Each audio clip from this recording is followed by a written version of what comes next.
Amy Bishop. In academia, the stakes are high. Publish or perish, they say. Secure tenure or face an uncertain future. But what happens when rejection transforms into rage? When disappointment curdles into something far darker? On February 12, 2010, the biology department at the University of Alabama in Huntsville learned that answer in the most terrifying way possible. Amy Bishop was 45 years old, a Harvard-trained neurobiologist who had joined the university as an assistant professor in 2003. By all outward measures, she appeared accomplished. She had her doctorate from one of the world's most prestigious institutions. She was married with 4 children, but in March 2009, the university denied her application for tenure, meaning the spring 2010 semester would be her last at the institution. She spent months appealing the decision. She hired lawyers. She fought desperately to reverse what she saw as an injustice. Every appeal failed. Her time was running out, and with it, her identity as a professor, her career trajectory, and her place in the academic world she had worked so hard to inhabit. On that Friday afternoon, Bishop taught her anatomy and neurosciences class. A student later recalled that she appeared perfectly normal during the lecture. Nothing seemed amiss. No one suspected what was coming. Afterward, she proceeded to a routine faculty meeting on the 3rd floor of the Shelby Center for Science and Technology. Approximately 12 people attended what witnesses described as an ordinary faculty meeting. Bishop sat quietly for 30 to 40 minutes before pulling out a Ruger P95 9mm handgun just before 4 in the afternoon. Then she stood and began firing. A witness stated that she got up suddenly, took out a gun, and started shooting at each person, beginning with the one closest to her, and going down the row, shooting her targets in the head. Another survivor described it as execution style, not random shooting. Biology professors Maria Ragland Davis and Adriel Johnson, along with department chairman Gopi Podila, died from their wounds. 3 others were wounded.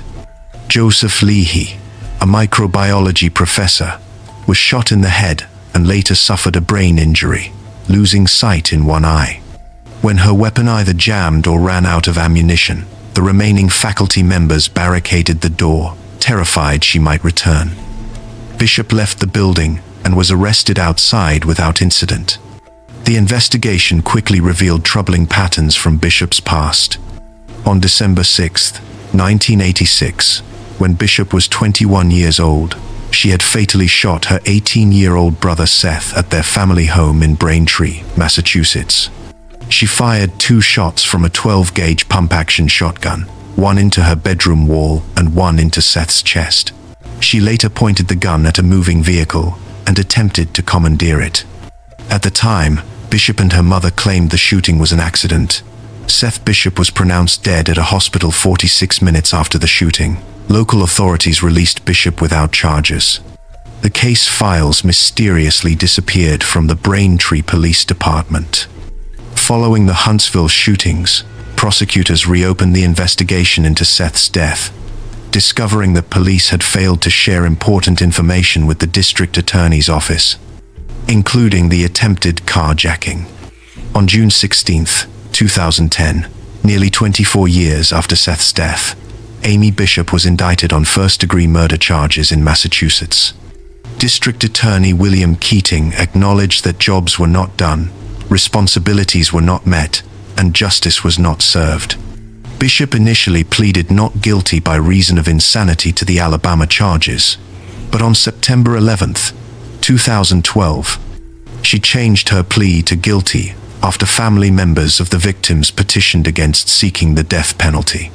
On September 24, 2012, she was sentenced to life in prison without the possibility of parole. Today, Amy Bishop is 55 years old and is serving her sentence at Julia Tutwiler Prison for Women in Wetumpka, Alabama.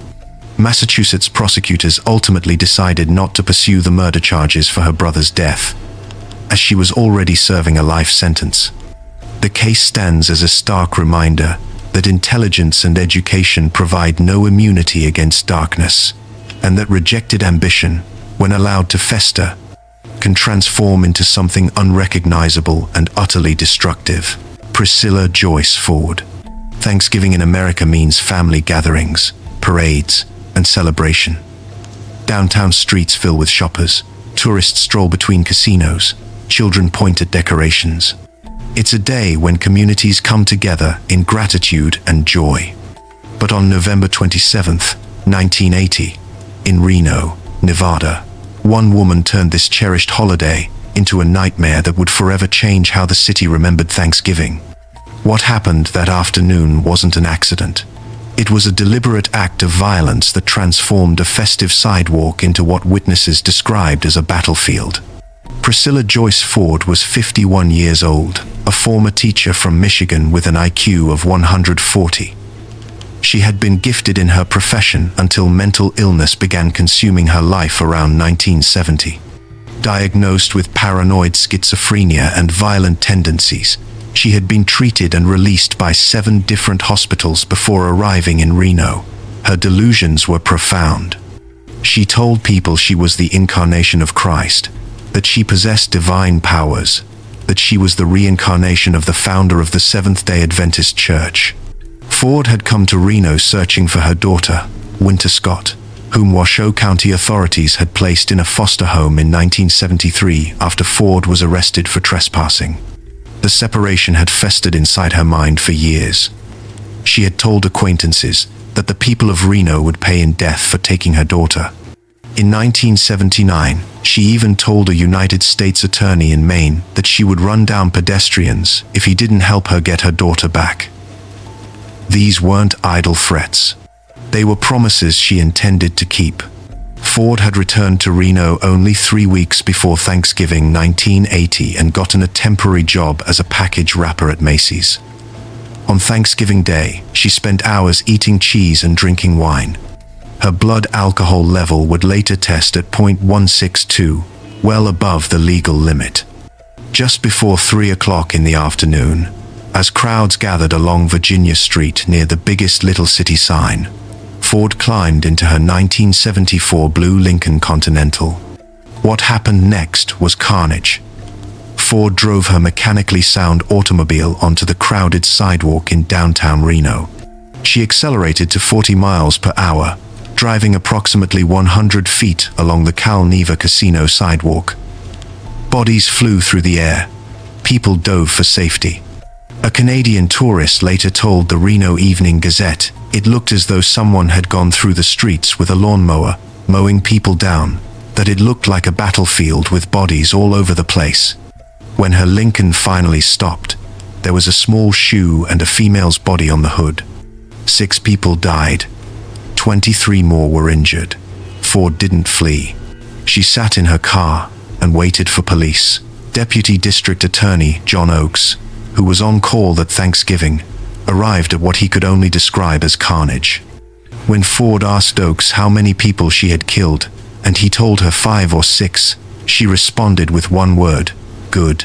According to another officer, Ford said the more dead, the better, while in custody. She called her victims just pigs, animals let out in a wild place. The trial began on November 12, 1981, after a month-long jury selection process, and concluded over 4 months later. Ford pleaded not guilty by reason of insanity. But during the trial, she took the stand and testified she was the incarnation of Jesus and incapable of sin. The jury didn't buy it. On March 20th, 1982, they convicted her on 6 counts of murder and 23 counts of attempted murder. 9 days later, she was sentenced to death. She showed no emotion when the verdict was read, saying only that she would like to be left alone to die in peace. Ford spent over 20 years on death row at Southern Nevada Women's Correctional Center, where she was the only woman among 83 condemned prisoners. On January 29, 2005, at the age of 75, she died of emphysema. She never faced execution. prison officials noted she had been quiet during her incarceration, with no one ever having problems with her and no record of rule violations. The woman who had promised violence had, in the end, faded away in silence. Dana Rivers.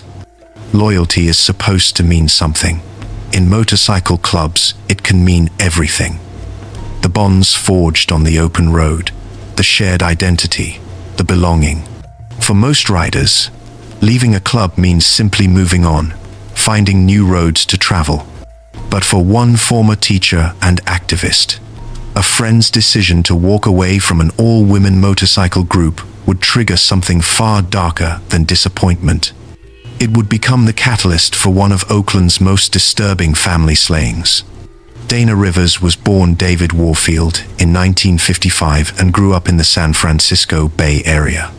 After serving 3 years in the United States Navy, Rivers pursued education, eventually becoming a high school teacher in the Sacramento suburbs. By the 1990s, Rivers had become a labor leader for the American Federation of Teachers and was twice elected to the board of the Huntington Beach Union High School District. Then, in 1999, while teaching at Center High School in Antelope, California, Rivers came out as transgender to students and colleagues.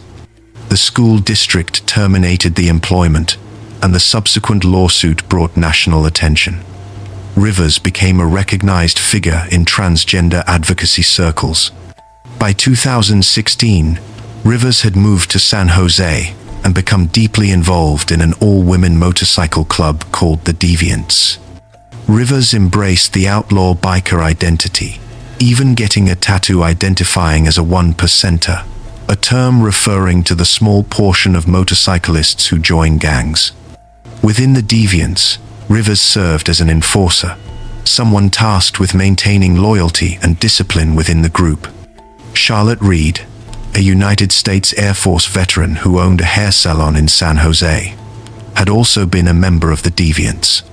Reed and Rivers had developed an on-again, off-again friendship through the club. But when Reed decided to leave the Deviants, tensions began to simmer. Prosecutors would later theorize that Rivers, consumed by allegiance to the motorcycle club and identity as its enforcer, viewed Reed's departure as a betrayal that demanded retribution. On November 11, 2016, Reed had apparently reconciled enough with Rivers to allow her to spend the night at the home Reed shared with her wife, Patricia Wright, and Wright's 19-year-old son, Benny Toto Diambu Wright, on Dunbar Drive in East Oakland. Wright was a semi-retired teacher who had worked for the Berkeley Unified School District and currently taught part-time at an elementary school in Oakland. Diambu Wright was an aspiring nurse attending Laney College while working at Walmart. Shortly after 12:30 in the morning, neighbors heard gunshots and called police. When officers arrived at the quiet residential street, they found Diambu Wright lying in front of the house, shirtless and wearing pajama pants, with a gunshot wound to his torso. He had collapsed in the street and died. As officers searched the property, they heard sounds coming from the garage. Moments later, Rivers emerged from the house, covered in wet blood and reeking of gasoline. A fire was burning in the garage, though firefighters contained it before it spread. Inside the bedroom, officers discovered Reed and Wright, both shot and stabbed. Reed had been shot twice and stabbed more than 40 times. Wright had been shot twice and stabbed as well. When police searched Rivers, they found knives and ammunition in her pockets. According to police reports, Rivers immediately began making spontaneous statements about her involvement in the murders. The trial finally began in October 2022, delayed for years as doctors evaluated Rivers' mental health status. On November 15, 2022, after less than one full day of deliberation, the jury convicted Rivers of 3 counts of first-degree murder and arson of an inhabited dwelling. Rivers had pleaded not guilty by reason of insanity, but in January 2023, Judge Scott Patton ruled Rivers was sane at the time of the crimes, noting the facts indicated planning. sophistication, and a systematic effort to cover up the crime. On June 14, 2023, Rivers was sentenced to life in prison without the possibility of parole. Today, at 69 years old, Rivers remains incarcerated, having transformed what was supposed to be a night of reconciliation into a scene of unimaginable violence over motorcycle club loyalty. Pamela Smart. The school hallways were supposed to be spaces of growth and guidance, where young minds looked to authority figures for direction. But what happens when that authority becomes predatory? What unfolds when the person entrusted with shaping futures instead warps them into weapons? And what does it reveal about human nature when someone can whisper affection into a teenager's ear while engineering the execution of their own spouse? The answer lies in a New Hampshire courtroom, where cameras captured something America had rarely witnessed: a teacher who transformed a classroom connection into a conspiracy to commit murder. On the 1st of May, 1990, a 24-year-old insurance salesman named Gregory Smart returned to his condominium in Derry, New Hampshire. He never made it past his own foyer. Two teenagers were waiting inside. Patrick Randall, 17 years old, grabbed Gregory from behind and forced him to his knees. 16-year-old William Flynn, who had been instructed on exactly what to do, raised a gun to the back of Gregory's head. Gregory begged for his life. Flynn pulled the trigger. The boys ransacked the apartment to stage a burglary, then fled into the night. When Pamela Smart arrived home later that evening, she discovered her husband's body lying in a pool of blood. Her screams brought neighbors running. The police arrived to what appeared to be a tragic home invasion. Nobody suspected that the grieving 22-year-old widow had authored the entire scene. Pamela had married Gregory just 11 months earlier, in a ceremony that friends described as storybook perfect. She had graduated from Florida State University with a communications degree and landed a position as media coordinator at Winnacunnet High School in Hampton. She was ambitious, polished, and eager to make her mark. But beneath the professional exterior, Pamela had become fixated on something forbidden. She had begun an affair with Billy Flynn, a 15-year-old student at the school. The relationship started with flirtation and escalated into sexual encounters. Pamela framed it as romance. Flynn, young and inexperienced, believed himself to be in love. What he didn't realize was that he was being groomed for something darker than intimacy. Pamela had a problem. She wanted out of her marriage to Gregory, but she feared losing everything in a divorce. Her solution required Flynn's devotion to be absolute. Over weeks of conversations, she convinced the teenager that the only way they could truly be together was if Gregory was eliminated. Flynn later testified that she told him repeatedly, if he loved her, he would do this for her. If he refused, she would end their relationship. The psychological manipulation was complete. Flynn recruited his friends, and the plan was set in motion. The investigation into Gregory's death began to unravel almost immediately. Detectives noticed inconsistencies in Pamela's account of her activities that day. Her reactions seemed rehearsed rather than genuine. Then came the breakthrough. A teenage intern who worked with Pamela at the school came forward with a startling revelation. Pamela had confessed the entire plot to her. Terrified, the intern had secretly recorded Pamela after the murder, capturing her on tape, threatening violence if the intern revealed what she knew. That recording became the cornerstone of the prosecution's case. On August 1st, 1990, Detective Daniel Pelletier approached Pamela in the school parking lot. "I have some good news and some bad news," he told her. "The good news is that we've solved the murder of your husband. The bad news is you're under arrest." Pamela was charged with being an accomplice to murder, conspiracy, and witness tampering.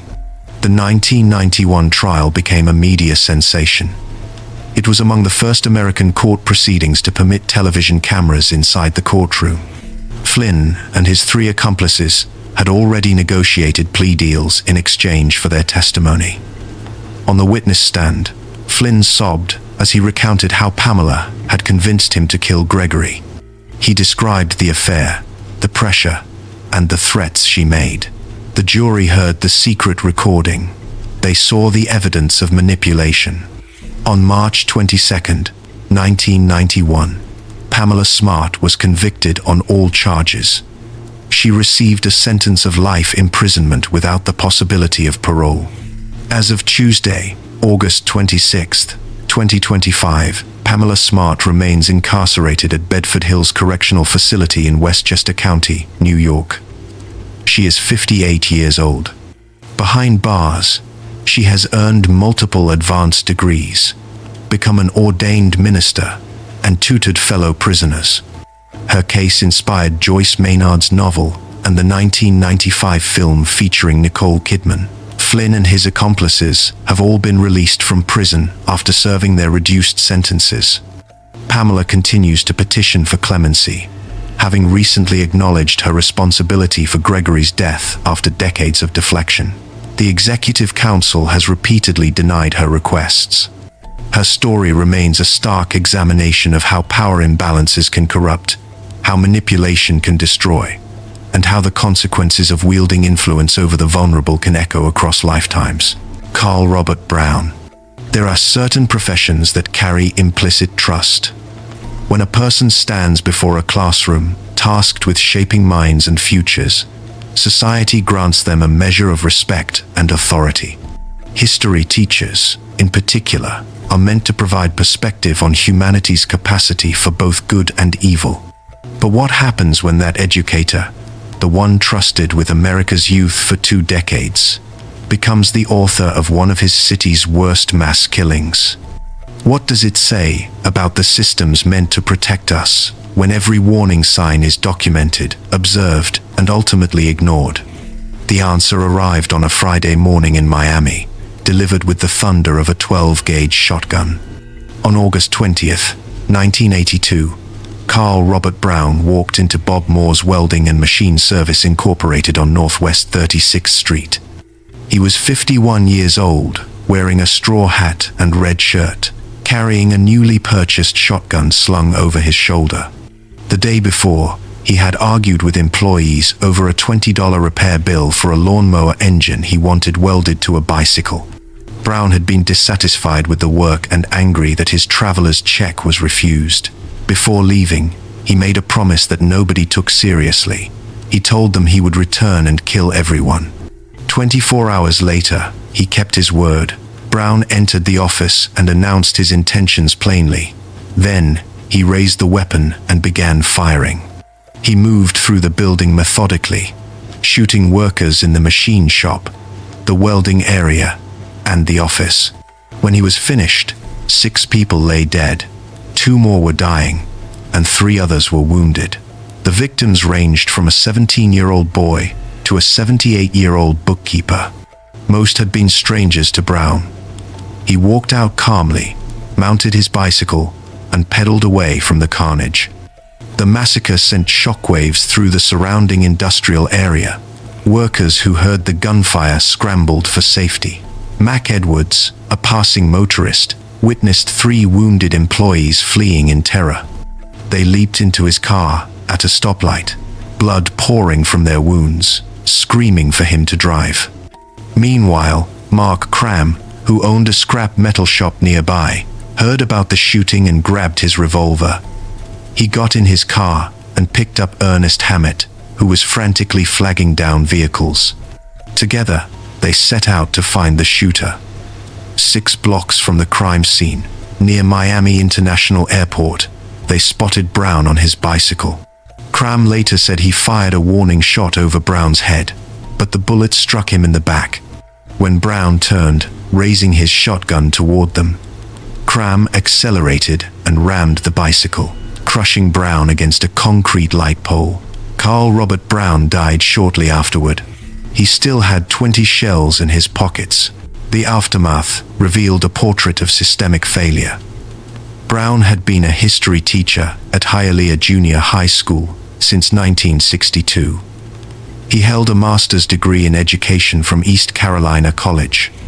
For years, he also taught accounting at Miami-Dade Community College, but his colleagues and neighbors had witnessed his decline. He wandered into yards at dawn, shouting, "United States," to wake residents. Gunshots rang from his home at night. He broke a window firing a pellet gun. After being placed on medical leave in March 1982, he survived by collecting aluminum cans. A psychiatrist, Dr. Robert Wenger, examined Brown in January and diagnosed severe anxiety, paranoid ideation, and a possible thought disorder. Wenger noted these symptoms would affect Brown's work, but believed he could continue teaching with therapy and medication. Crucially, Wenger wrote that Brown did not represent a danger to others. Just 2 days before the shooting, Brown asked his psychiatrist if he could return to work. The request was denied. Hours before the rampage, Brown invited his 10-year-old son to join him in killing a lot of people. The terrified child threw down the gun Brown handed him and fled to call his mother. She tried desperately to get help, but was transferred repeatedly between police departments before giving up. The massacre at Bob Moore's welding claimed 8 lives. Ernestine Moore, Magnum Moore, Carl Lee, Martha Steelman, Lonnie Jeffries, Juan Tres Palacios, Pedro Vasquez, and Nelson Barrios. The 3 wounded survivors carried physical and psychological scars for the rest of their lives. Carl Robert Brown's case exposed how mental health warning signs can be catalogued without meaningful intervention. His story stands as a grim reminder that sometimes the most dangerous person in a community is the one everyone knows is unstable, but nobody has the authority or will to stop. Gerard John Schaefer. Society places badges on certain individuals and assumes they will protect us. We grant them the keys to patrol cars, the authority to pull us over, the power to decide if we are telling the truth. When that badge becomes a hunting license and the uniform transforms into a disguise for depravity, we are left to confront an uncomfortable reality about how thoroughly we can misjudge human nature. In Florida, during the early 1970s, women vanished from parking lots and roadsides with alarming regularity. The common thread linking many of these disappearances went unnoticed for far too long. When authorities finally unraveled it, they discovered that one of their own had been using his patrol car not to serve justice, but to hunt prey. Gerard John Schaefer was born on March 26, 1946, in Neenah, Wisconsin. His family relocated repeatedly throughout his childhood, moving from Wisconsin to Georgia before settling in Fort Lauderdale, Florida. When Gerard was 14, he attended St. Thomas Aquinas High School and later enrolled at Broward Community College before transferring to Florida Atlantic University. To those who knew him casually, he seemed like an ambitious young man, exploring various career paths. He briefly toured with an inspirational performance group called Up With People. He attempted to join the priesthood, but was rejected. He enrolled in teacher training at Florida Atlantic, completed his student teaching, and landed a position at Plantation High School. Within weeks, his supervising principal fired him for what the administrator described as completely inappropriate behavior. The principal later stated that he warned Schaefer never to seek any position of authority over others again. That warning went unheeded. In June 1972, Schaefer joined the Martin County Sheriff's Department as a deputy.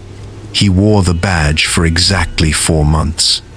On July 21, 1972, Deputy Schaefer was on routine patrol when he encountered 2 teenage girls hitchhiking near Fort Pierce.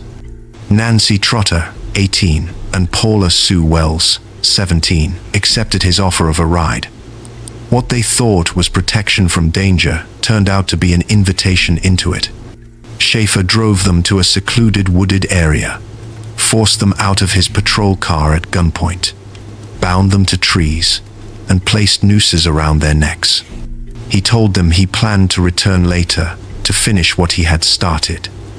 Then his police radio crackled with a call requiring his immediate response. Forced to leave, He departed with a promise that he would come back. The girls, left alone and suspended in terror, managed to free themselves and escape. They went directly to the authorities and reported what had happened. When confronted, Schaefer offered an implausible explanation. He claimed he was merely trying to teach the hitchhikers a valuable lesson about the dangers of accepting rides from strangers. The sheriff's department did not accept his story. They stripped him of his badge and charged him with assault and false imprisonment. He posted bail and walked free. 2 months later, on September 27, 1972, 2 more teenage girls disappeared. 17-year-old Susan Place and 16-year-old Georgia Jessup vanished from Fort Lauderdale. Their families reported them missing immediately.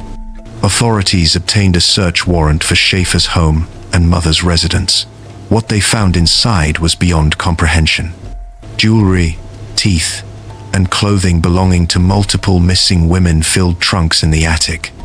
Schaefer had also written extensively about his crimes, producing volumes of graphic narratives describing abduction, torture, and murder in meticulous detail.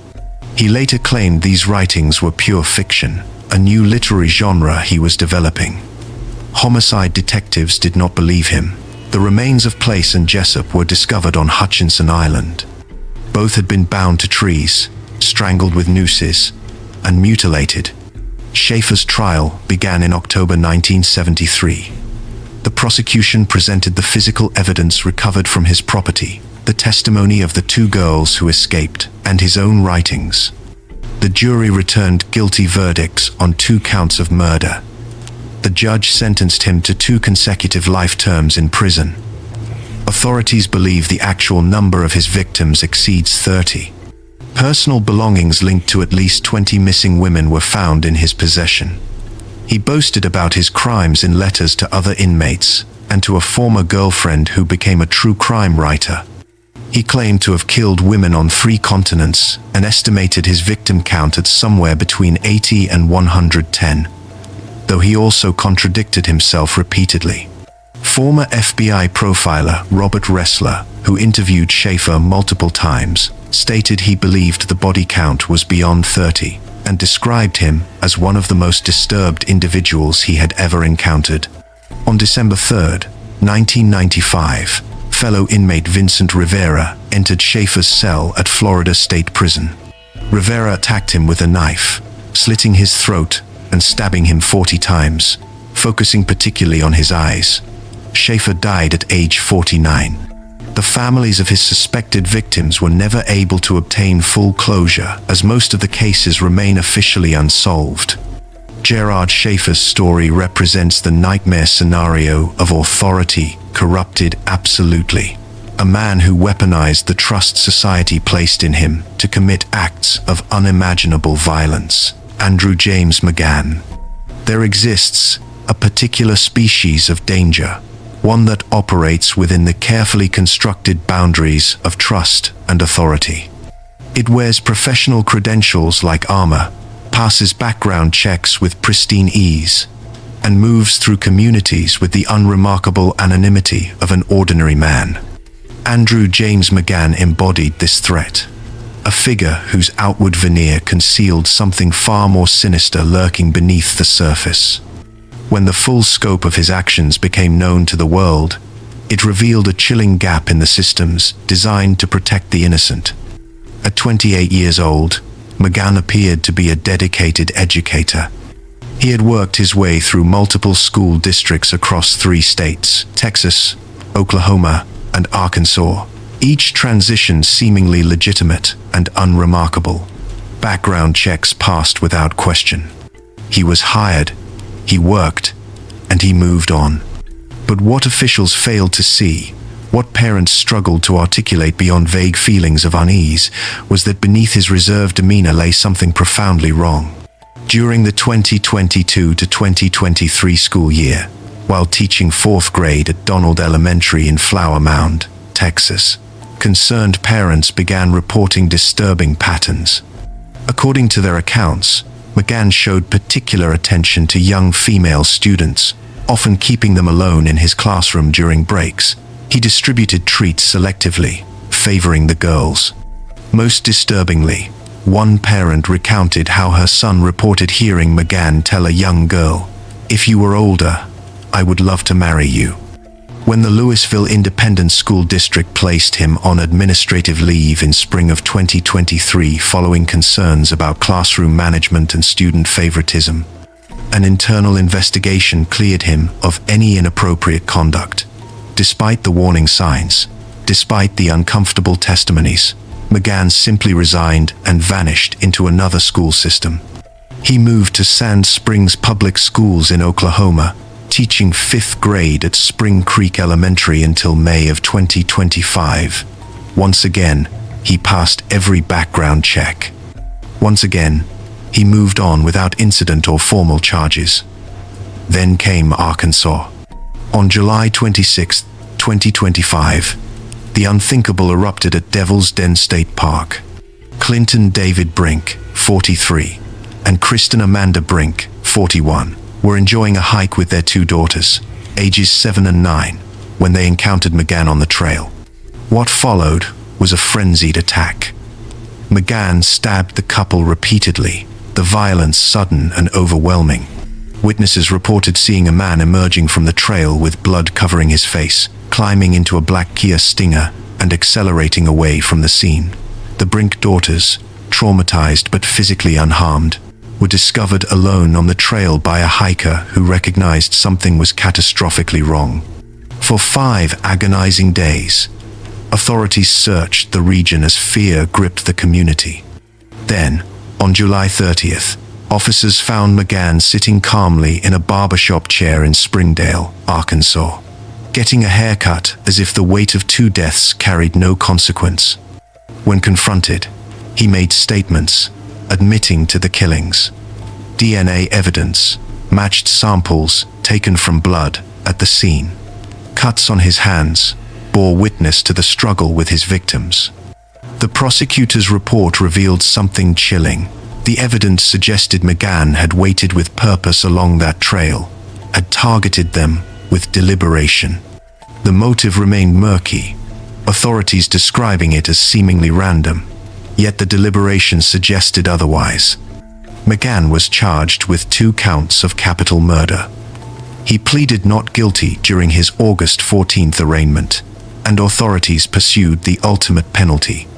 The man who had moved effortlessly through schools across multiple states, who had generated suspicion and concern yet continued to teach children, who had somehow slipped through every safety net designed to protect vulnerable populations, now faced the full weight of capital prosecution.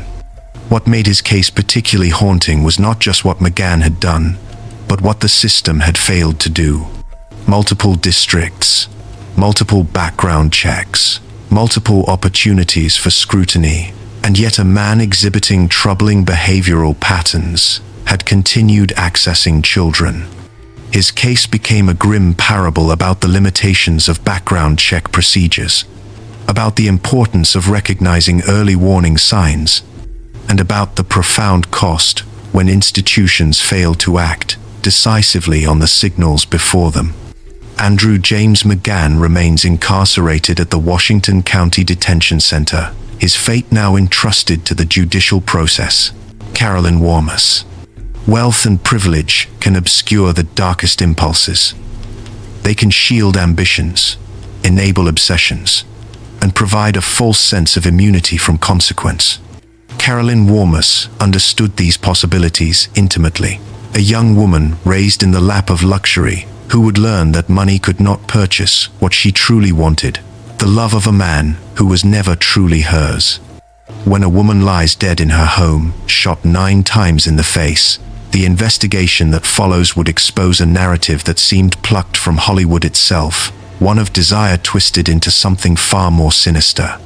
January 15th, 1989 began as an ordinary morning in the Westchester County neighborhood of Greenburgh, New York. But by afternoon, emergency responders found 40-year-old Betty Jean Solomon in her home, her body riddled with bullets, her face destroyed beyond recognition. The violence suggested rage, desperation, and an intimate knowledge of the victim. Betty Jeannie's husband, Paul Solomon, was absent during the shooting, working at his job as an elementary school teacher. His whereabouts seemed secure. His alibi checked out at first. But as detectives dug deeper into the circumstances surrounding Betty Jean's death, they uncovered a tangled web of infidelity, obsession, and ambition that pointed toward an unexpected suspect.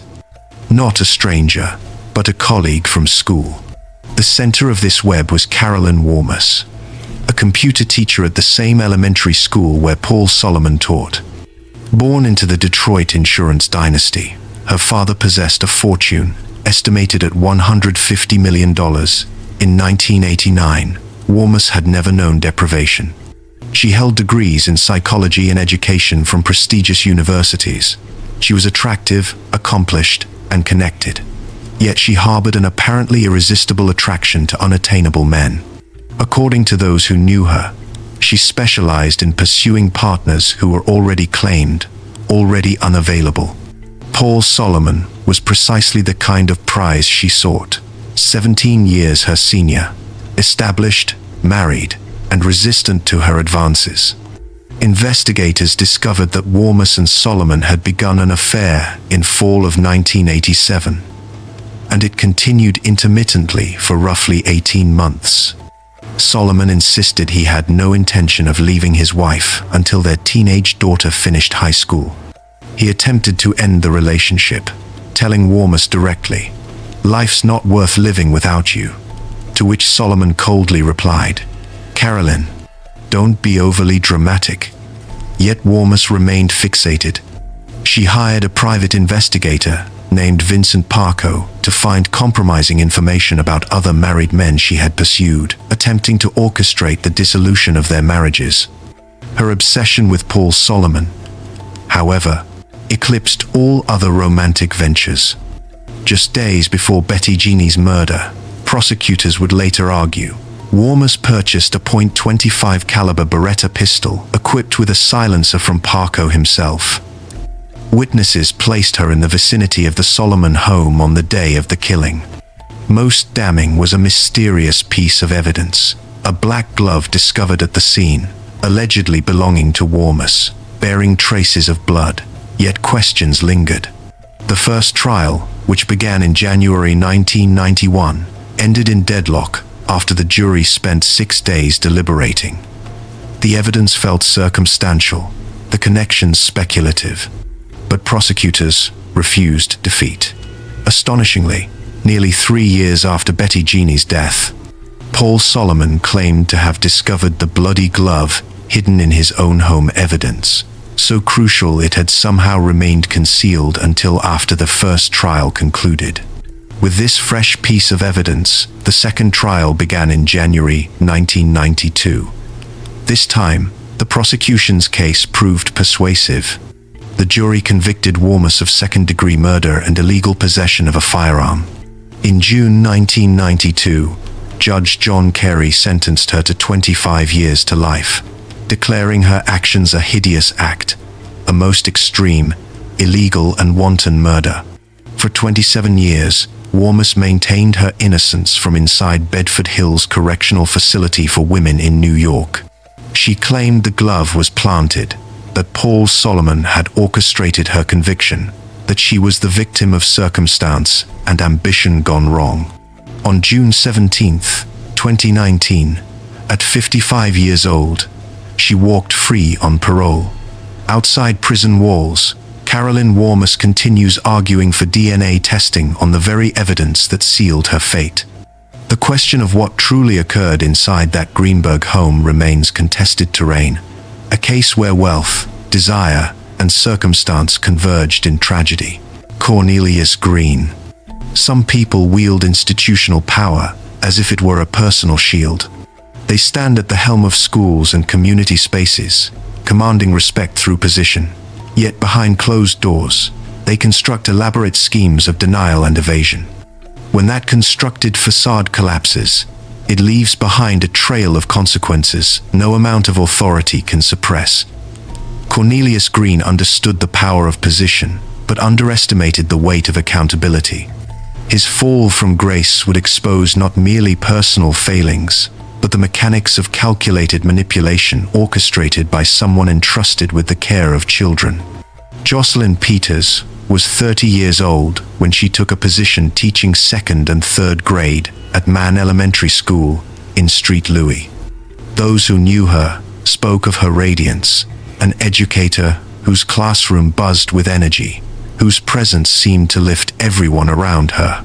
Dr. Nicole Conaway, principal of Mann Elementary, described Peters as a natural teacher full of joy, someone who began each school day eager to share what she called the magic happening in her classroom. By autumn of 2015, Peters had become involved romantically with Cornelius Green, the principal of nearby Carr Lane Visual and Performing Arts Middle School. Green was 15 years her senior, established in his position, and carried the weight of a marriage he maintained at home while pursuing Peters elsewhere. The relationship, which Green conducted in secrecy, took a decisive turn when Peters became pregnant. She believed their bond was exclusive, that Green was preparing to leave his wife, that they were building a future together. What Peters did not know was that Green had pursued multiple women simultaneously, each under the impression she was his only other connection. What she also did not know was that her boyfriend had already begun researching methods to end the pregnancy, without her knowledge examining ways to poison her by crushing pills into oatmeal or yogurt. When those schemes failed to materialize, Green's thinking shifted toward a more permanent solution. In February of 2016, Green contacted Philip Cutler, a childhood friend from Oklahoma. In careful phone conversations, the two men discussed eliminating the obstacle that stood between Green and his ability to continue his double life. On February 29th, Green sent Cutler a text message requesting he come to St. Louis by late March. Cutler's response suggested this arrangement had been anticipated. "Okay, that will work. You gonna be sending the package." By March 7th, Green had stolen $2,500 from a dance team fundraiser at his school, money intended for students, and sent the cash to Cutler via UPS. The return address on the package bore the name of Carr Lane Middle School itself. On March 21, Cutler arrived in St. Louis and stayed at Green's residence. The following day, Green and Cutler drove together to the Gateway Transportation Center downtown. There, Green boarded an Amtrak train to Chicago, leaving behind his vehicle keys and the keys to Peters' apartment. The pretext was transparent. Green needed to establish an alibi, to be somewhere else entirely when his girlfriend and their unborn child were eliminated. 3 days later, on March 24, in the early morning hours, Cutler drove Green's Kia Optima to Peters' apartment on West Pine Boulevard. He entered using the key Green had provided, finding Peters at her kitchen table working on baby shower invitations for the child she would never meet. Cutler shot her in the head using a .38 caliber firearm, with a potato serving as an improvised silencer. The grotesque precision of the method suggested forethought down to the smallest detail. Even the potato had been part of Green's preparation, purchased during a shopping trip weeks earlier. At 6:14 that morning, Cutler called Green to confirm the killing was complete. Green purchased a return train ticket from Chicago's Union Station, establishing his transportation documentation. Upon arriving back in St. Louis, he retrieved his vehicle from Cutler and drove directly to Peters' apartment, where he called 911 to report her death, feigning shock and ignorance. In February of 2024, Green pleaded guilty to conspiracy to commit murder for hire and murder for hire.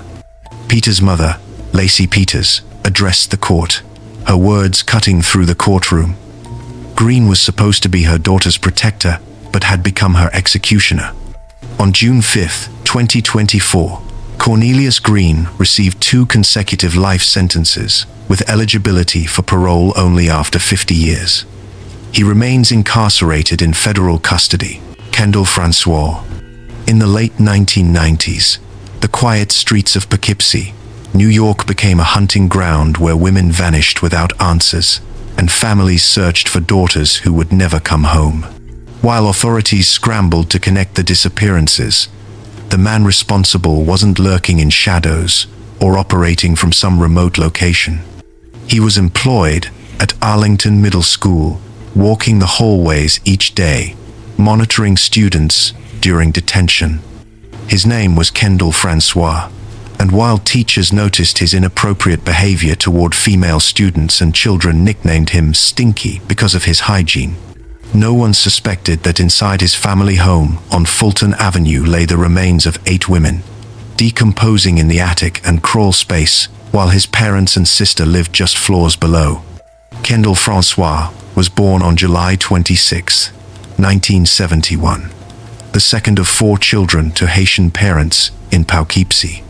After graduating from Arlington High School in 1989, where he participated in wrestling and football, he enlisted in the United States Army. His military career ended in 1992 when he was discharged due to obesity, weighing 320 pounds at 6 feet 4 inches tall. Returning to New York, he enrolled at Dutchess Community College and took a position as a school aide at Arlington Middle School in 1994. Faculty members reported that he told inappropriate sexual jokes to female students, hugged them without permission, and touched their hair in ways that made them uncomfortable. The terror began on October 24, 1996, when Francois picked up 30-year-old Wendy Myers. During their encounter, he began choking her, and once she lost consciousness, he drowned her in a bathtub. He bathed her body, dried it, and carried it to his attic. A month later, he strangled 29-year-old Gina Baroni. Days afterward, he claimed his third victim, Catherine Marsh, who was pregnant when he ended her life. All 3 women were sex workers who shared similar physical characteristics: white, petite builds, and dark hair. By March of 1997, he had already murdered 2 more women, 47-year-old Kathleen Hurley and 29-year-old Mary Healy Giacconi. Detective Bill Segrist of the Poughkeepsie Police Department began investigating through the Neighborhood Recovery Unit, where he learned that several sex workers complained about a large man who was rough during encounters and displayed violence. In early January 1998, police interviewed Francois about the missing women but obtained no useful information. Later that month, he was arrested for assaulting a sex worker after a dispute over payment. He punched her, knocked her onto a bed, then climbed on top and choked her with his bare hands.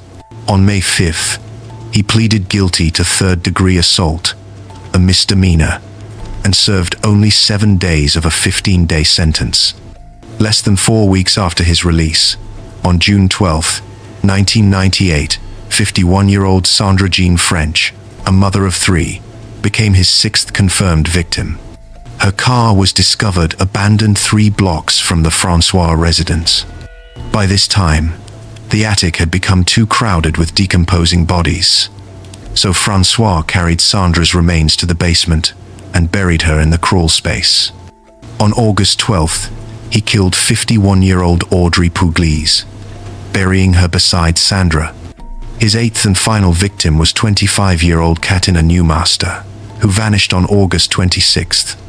On September 1st, 1998, detectives Skip Manane and Bob McCready were distributing flyers about Newmaster's disappearance when a woman named Deborah Lounsdale rushed to their unmarked vehicle, reporting that someone had just been assaulted nearby. The woman who had been attacked, a sex worker named Christine Sala, filed an official complaint against Kendall Francois, identifying him as a regular customer who had attempted to strangle her during their encounter. She had somehow convinced him to drive her back to Main Street, where she escaped and sought help. When police brought Francois in for questioning, he confessed to murdering Katina Newmaster. On September 2nd, investigators obtained a search warrant and descended upon his home. What they discovered inside shocked even seasoned officers. 7 bodies were recovered from the attic and crawl space, in various states of decomposition. The overwhelming stench that neighbors had complained about for months was finally explained, though how Francois's family members had dismissed or ignored it remains a disturbing question. Francois was indicted on October 8, 1998, on 8 counts of first-degree murder, 8 counts of second-degree murder, and 1 count of attempted second-degree assault. District Attorney William Grady initially announced that the death penalty would be sought. However, Francois's defense attorney negotiated a plea agreement. On June 22, 2000, he appeared before Judge Thomas Dolan in Dutchess County Court and entered guilty pleas to all charges, avoiding trial and the possibility of execution. Family members of the victims delivered impact statements filled with anguish and rage. Heidi Kramer, daughter of Sandra Jean French, demanded a full public accounting of what he had done to her mother. On August 8, 2000, Judge Dolan sentenced him to 8 consecutive life terms without the possibility of parole, plus concurrent sentences totaling a minimum of 200 years incarceration. During his trial, it was revealed that Francois had contracted HIV from one of his victims. He was incarcerated at Attica Correctional Facility, where he worked as a welder in the prison metal shop and spent much of his time reading the Bible and attending religious study classes. On September 11, 2014, Kendall Francois died at Wenday Correctional Facility at the age of 43. The official cause was complications related to AIDS. His case exposed how society's most marginalized individuals can become targets precisely because their disappearances often go unnoticed or uninvestigated with the same urgency. Leslie Gosh. There exists a particular kind of criminal mind that transforms desperation into deadly opportunity. These are not individuals driven by passion or sudden rage, but rather those who sit in quiet rooms making calculations about human life, weighing freedom against mortality, measuring their own fear against someone else's existence. Leslie Lee Gosh belonged to this category. A former Eagle Scout who once pledged to be trustworthy, loyal, and helpful, had become something else entirely by the time September 1985 arrived in San Antonio, Texas. His transformation from decorated youth to convicted felon facing federal prison time had reached its darkest conclusion, and an entirely blameless woman would pay for his choices with her life. Rebecca Jo Patton was 42 years old, a wife of 17 years, mother to 2 children, and a recognized figure in San Antonio's community. Her husband, Frank, served as president of Castle Hills National Bank, and their family resided in the comfortable Alamo Heights neighborhood, where Rebecca spent her days engaged in community activities and caring for her home. On the morning of September 18, 1985, she received a phone call informing her that flowers would be delivered to her residence.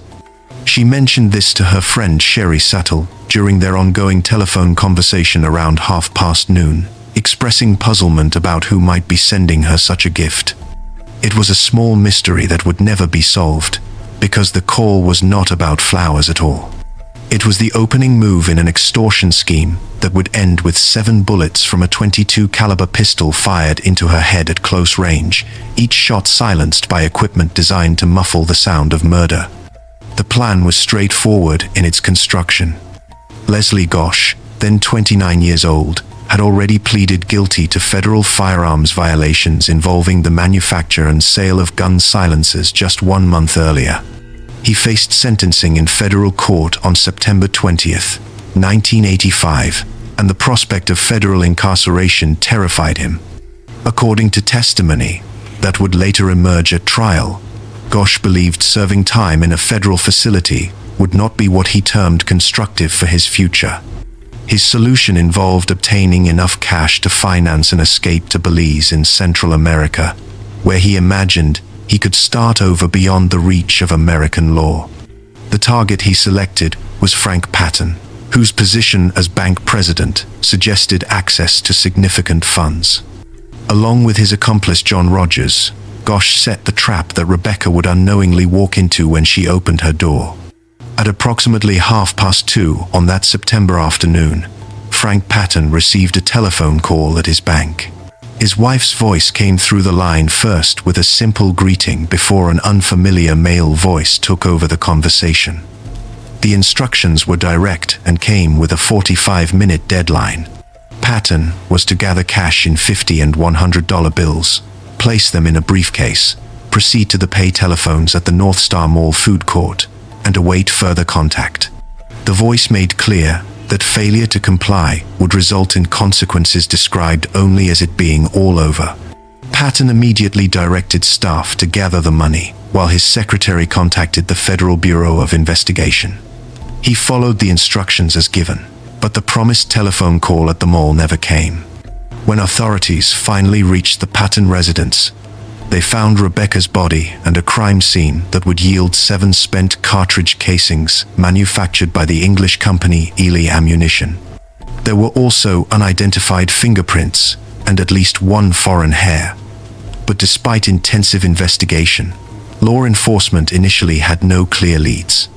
The break came less than 2 days later, when 21-year-old Stephen Hurst arrived at the Alamo Heights Police Department accompanied by his uncle. Hurst lived with John Rogers and brought with him a brown briefcase he claimed Rogers had asked him to safeguard. Inside, officers found a Ruger .22 caliber automatic handgun, multiple boxes of Ely ammunition, and 2 silencers that fit the weapon perfectly. Ballistics testing confirmed this was the murder weapon. Hurst provided a written statement implicating both Rogers and Leslie Gosch in the failed extortion and subsequent killing. On September 25, 1985, both men were arrested. Rogers agreed to testify against Gosch in exchange for a reduced sentence of 45 years, while Gosch faced capital murder charges that would determine whether he lived or died. The trial began on August 26, 1986, in Victoria, Texas, after a change of venue. The prosecution's case relied heavily on circumstantial connections and Rogers's testimony, as the fingerprints found at the scene did not match Gosch. However, multiple witnesses testified that Gosch owned a .22 caliber pistol, and one witness stated he had purchased the specific Ruger for Gosch approximately 1 year before the murder occurred. Others testified about conversations with Gosch, revealing his anxiety about the pending federal firearms sentencing. Most damaging was Rogers's detailed account placing Gosch as the individual who entered the Patton home and fired the fatal shots. The jury deliberated less than 4 hours before finding Leslie Lee Gosch guilty of capital murder on September 2, 1986. 3 days later, after additional deliberation on punishment, they returned with a sentence of execution by injection. Gosch appealed his conviction repeatedly over the following years, receiving 2 last-minute reprieves that temporarily stayed his execution. Those legal maneuvers ultimately failed. On April 24, 1998, at age 42, Leslie Lee Gosch was executed at the Huntsville unit in Texas. He declined to make any statement before his sentence was carried out.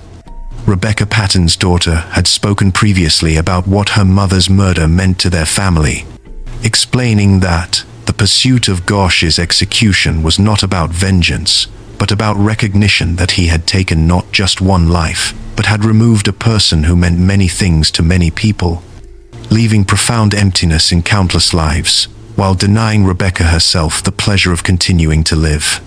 That statement captured what Gosch's selfish calculation had truly cost, a price far exceeding whatever prison sentence he had feared serving.